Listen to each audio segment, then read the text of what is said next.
So today we're going to learn about elliptic paraboloids, and it's like a 3D parabola. So basically, this is an example of the graph on the left-hand side. On the right-hand side, this is the equation. So the special part about this equation is that we only have 2 degree 2 terms.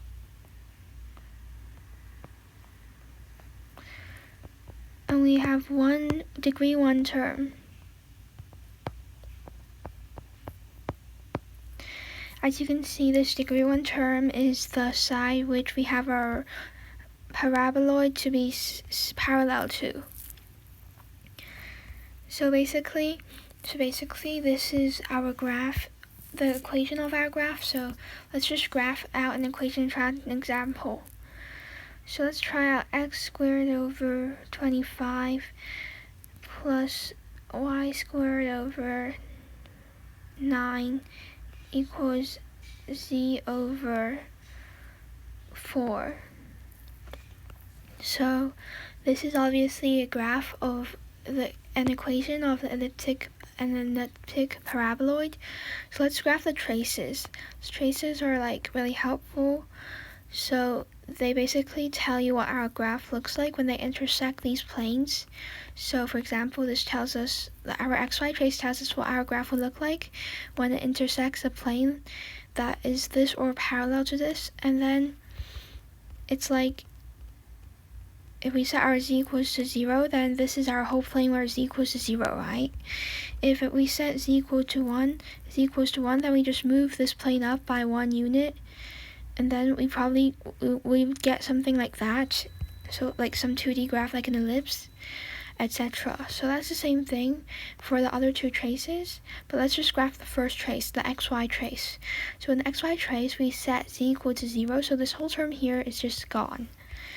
So we have x squared over 25 plus y squared over 9 equals 0. However, the problem here is for this graph, only 0, 0 is a valid value. So this is just a point. Actually, that makes sense because in this graph, it looks like, hey, the origin or the pole is intersected only by a point, right? So we should, in this case, move z up a bit. So move the xy plane a bit up for observation so that we can get something like an ellipse. So something like an ellipse.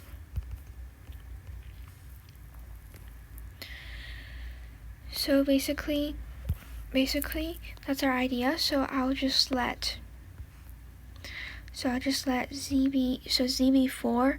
So z is 4. 4 over 4 is 1. This is 1, right? So that's an ellipse, and we can just graph that. So we have 5, negative 5, 3, negative 3, and if we just draw that, that's an ellipse. Approximately, that's our graph. So now let's just graph the xz trace in the same manner. Xz trace is just the side view. So in this case, we set y be 0, and we get a parabola. So when y is 0, we have x squared over 25 is equal to z over 4, right?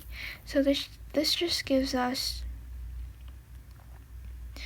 z equals 4 over 25 x squared. So that's a parabola, and it faces upwards.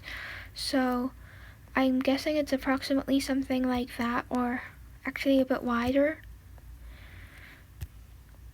And it intersects the origin.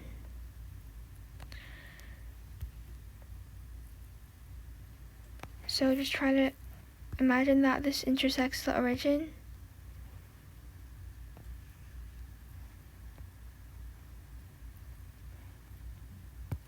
Never mind. Okay, so just imagine that it intersects the origin, and yeah. So now let's just graph the YZ trace here. So the YZ trace is like the front view.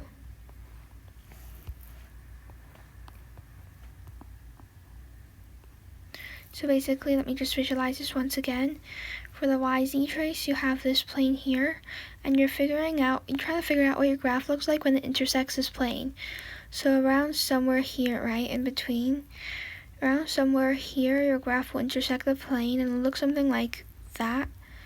Like, it'll look something like that, because the top is actually, like, empty. The top doesn't count as a point.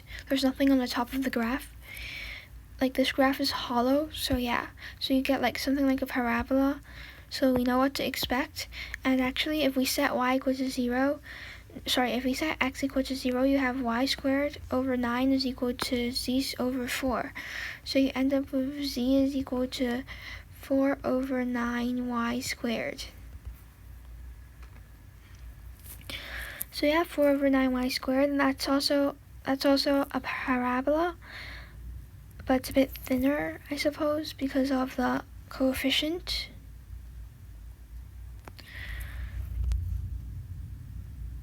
So something like that.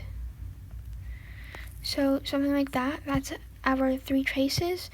So our 3 traces of an elliptic paraboloid. So the first one is an ellipse, the second one and the third one are all parabolas. So now we can just graph the whole ellipse here. So we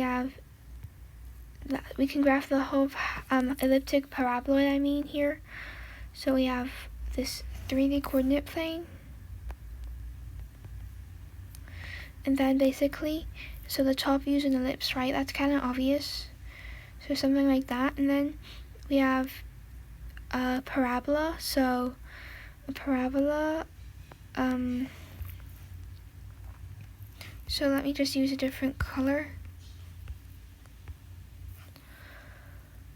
So an ellipse that revolves around the z-axis, and then we also have a parabola that is above this xy plane here, or it just touches it. So this is our approximate graph, and if I just highlight that in, you'll see a shape. So that's our elliptic paraboloid, and it does indeed look like a 3D paraboloid. So thanks for watching, and remember to like, subscribe, and share. Bye.